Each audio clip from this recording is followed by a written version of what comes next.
Well, hello, good morning. It's me, Kenny Polcari, and today is Thursday, February 8th, 2024. And here are the things that you need to know. Well, by now you've probably heard that we kissed S&P 5,000 but failed, right? The momo guys, the momentum guys failed to breach 5,000 on the S&P, but they did give it the old college try. Anything tech is driving the action. You can't tell me you're surprised, right? Now, the 30-year, $25 billion bond auctions today. How will this one be received? Yesterday's 10-year was actually well received. And cybersecurity is underrated, right? Hospitals in Chicago are under constant attack from hackers. Expect names like Crowdstrike and Palo Alto and Fortinet, etc., to continue to outperform. And what are we having dinner tonight? Well, we're having the lemon chicken. We'll get to that in a moment.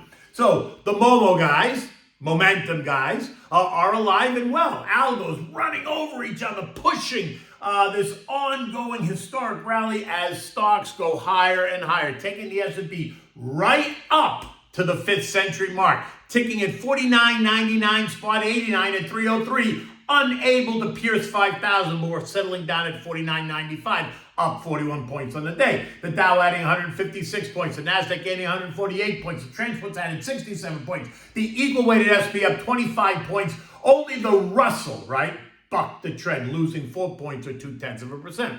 Essentially, traders and algos investors shrugging off any concerns about stretched valuations, seasonal weakness, or more hawkish commentary coming from a range of Fed heads. The idea that the economy is firing on all cylinders will continue to fuel corporate profits, which is good.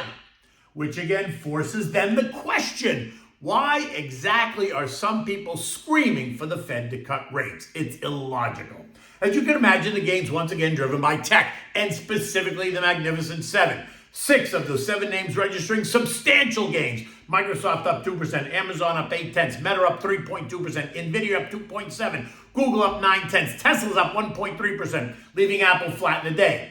SMCI, one of the newest names to make mind-blowing gains, adding another 0.3% to their market capitalization. All this exciting, causing anything in the tech space to rally. The XLK up 1.7%, the semis up 1.5%, cybersecurity up 1.8%, the robotics and AI up 0.8%, disruptive tech up 1%, expanded technology up 1.6%. So you ask, what's expanded technology? Well, it's a good question. It's defined as tech, consumer discretionary in the tech space, and communications all in one ETF. It includes names like Apple, Meta, Nvidia, Broadcom, Salesforce, Adobe, AMD, Netflix, Oracle, Intel, IBM, Qualcomm, Micron, right? Capiche? Now, away from that, 9 of the 11 S&P sectors did register gains. Only consumer staples and real estate lost ground, giving up less than 0.1%. So essentially, I'd say they're flat. Further down the ladder, you found strength in the home builders, up 1.7%, metals and miners up 0.5%, oil and gas exploration up 1%, coal names up 0.8%, airlines up 0.2%, the SPXL, the Direction S&P 3 times levered bull ETF up 2.5%, and the list goes on.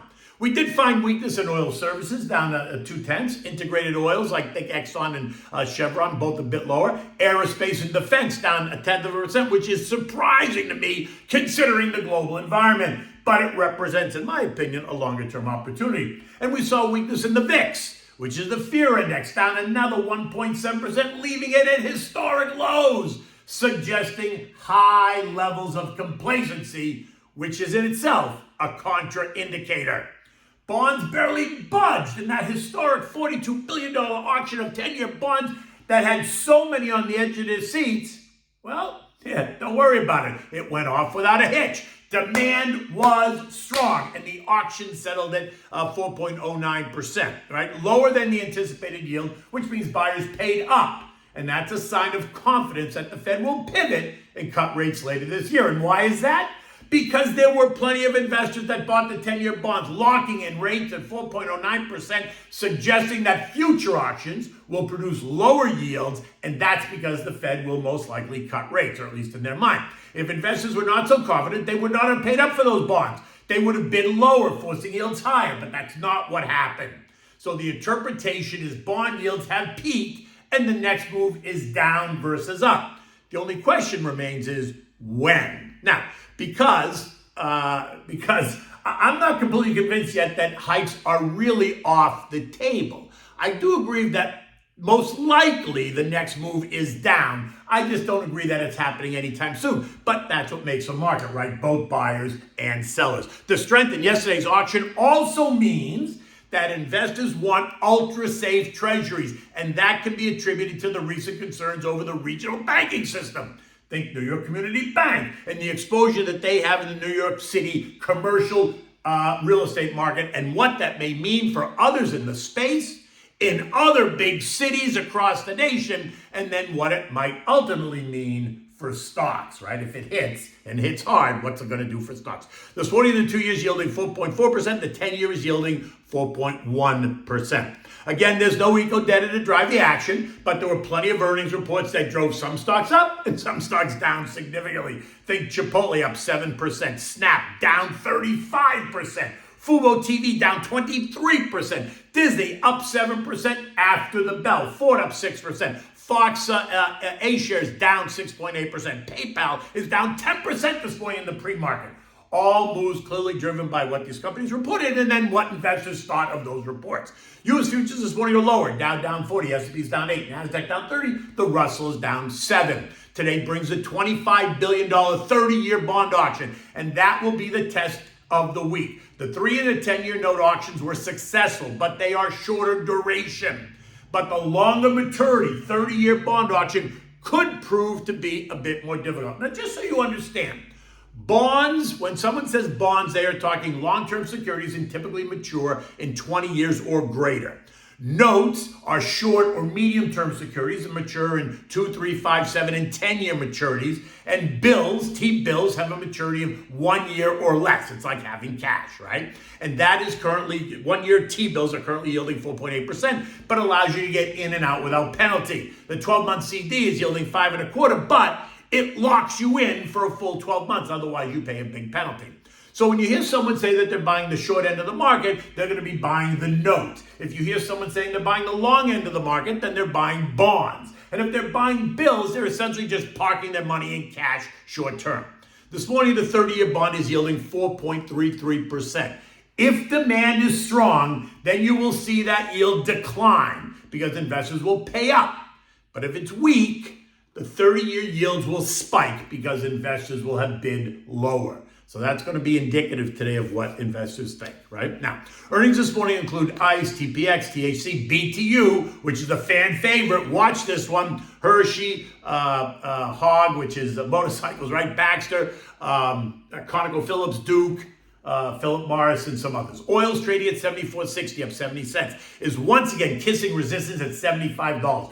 Global crude inventories have seen a steady drawdown. Think US, Europe, Singapore, China, Japan. Inventories in container ships has declined by 55 million barrels. Disruption in the Red Sea only adding to that argument. And by the way, the global economic data is improving, and that suggests that demand is going to remain strong. Hello, anyone listening? Oil analyst Letitia Kniever of JP Morgan fame predicts that oil is set to rise by another $10 before the end of April. And if that's true, then WTI will be trading within the acceptable threshold for the Saudis. Remember, they prefer it to have a 90 handle on it, but 85 is certainly better than 65. Garish? In addition, the ceasefire talks between Israel and Hamas have been rejected by Israel, and that's keeping the tensions in the Mideast high, along with the EIA report yesterday that saw stronger than expected drawdown in gasoline stockpiles here in the United States. Analysts were looking for an increase of 140,000 barrels, but they got a $3.15 million million barrel drawdown, and that suggests that demand is alive and well. If we pierce $75 on the upside, then we're going to hit the trend line resistance at 77 very quickly. Gold continues to trade in the 2040, 2055 tight range. It's been there for now a couple of weeks. This morning it's down $8 at 2044, and it's going to remain stable until we get more clarity on this 30-year bond auction.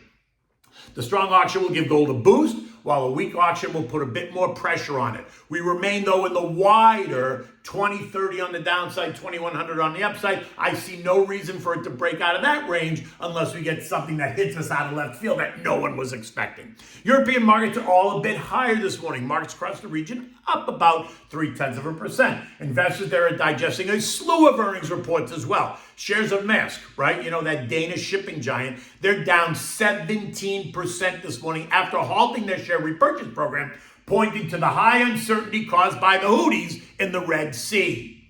But markets there are also held captive because of the uncertainty over what the ECB is about to do next. And while traders there are also screaming for rate cuts, Christine Lagarde, ECB president, has been offering cautious guidance as she tries to change the narrative to slow down, boys. What's the rush?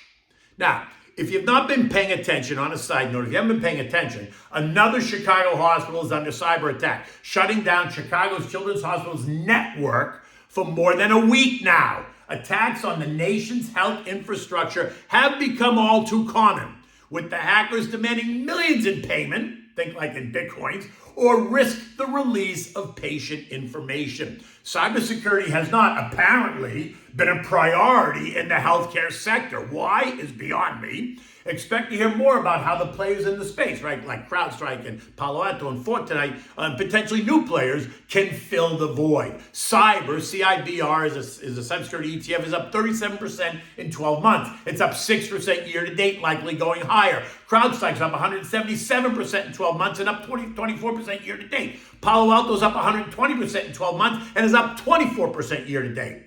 The S&P closed at 49.9506, up 41 points. S&P 5,000 is calling.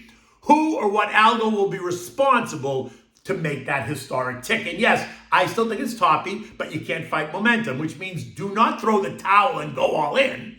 But it does mean be strategic in your picks. Look at what is underperforming, ask why, and then make a decision. Don't just join the herd and say, oh, I'm going to miss this. That's the wrong way to look at this. My gut says that once we breach S&P 5,000, there'll be a short celebration, everyone patting themselves on the back, and they're going to tell you what a great investor they are. And then boom, the bottom falls out. Just a little, maybe 5 to 8%, and stocks retreat. Something I actually want to see happen, and as a long-term investor, you should too. Talk to your advisor. If you're concerned about it, better yet, talk to me. I'm always happy to talk to you about it. Okay, so now, what are we having for dinner? So this is a great dish, right? Lemon chicken. It's a great dish. It's easy to prepare. You can use it at a big, at a Sunday brunch or a buffet dinner because it works really well with a large crowd, right? It's easy to prepare. It goes a long way. You can make it ahead of time. You can make it the day before and just heat it up in the oven when you're ready, right? You can serve it as an entree or in a buffet style along with a large mixed green salad and maybe some rice pilaf and sauteed broccoli or other vegetable, right? It makes a great presentation. So for the ingredients, you need the boneless, skinless chicken breasts and thighs. You need lemons, butter, olive oil, beef broth, flour, and salt and pepper. Now you're going to start by taking the boneless, skinless breasts and thighs. You're going to rinse them off. You're going to drain them. You're going to pack them dry with a paper towel. You're going to slice the lemons into like 1/8 inch thick slices. Set those aside just so they're ready when you need them. Now you're going to season the flour with salt and pepper. Put that in a nice bowl, season it with salt and pepper, mix it. You're going to cut the chicken breasts and thighs into bite-sized pieces. And then you're going to dredge those in the seasoned flour, and then you're going to set them aside. Now you're going to heat up a large saute pan, a deep, large saute pan. You're going to put in some butter and a bit of olive oil, so the olive oil prevents the butter from burning, right? Make sure you want to get it nice and hot, but you don't want to burn it. As it gets really hot, you can tell. Now you're going to add the chicken. You're going to add enough to fill the pan, but don't overcrowd it, because it'll draw the heat, right? So you don't overcrowd it. Keep the heat on medium high to high. Brown the chicken all over. It's going to take on kind of this golden hue, right? Should be 5 minutes or so, not much longer than that. Now, after you've done that, you're going to add beef broth to bathe the chicken pieces. Don't drown them, just bathe them. And then lay lemon slices on top of the chicken and then put a cover on it. Turn the heat to medium and allow the lemon and the broth to kind of permeate the chicken. Maybe 3 to 5 minutes more you're going to do this. Keep your eye on it. Turn the chicken a little bit so that it doesn't burn. The broth is going to thicken. So make sure that you don't overcook it. Once it's done, transfer it to a baking dish. Repeat the process of the balance of all the chicken. You can keep this covered and warm in the oven until you're done. And if you're not going to use it right away, just leave it out because then you're going to let it cool and put it away. Now, you can serve this as a main dish, like I said, or you can use it on a buffet table for a Sunday brunch in any event. The meal is delicious. It will become a family favorite, simple to make, and it stretches and goes a long way. Now, until tomorrow, take good care.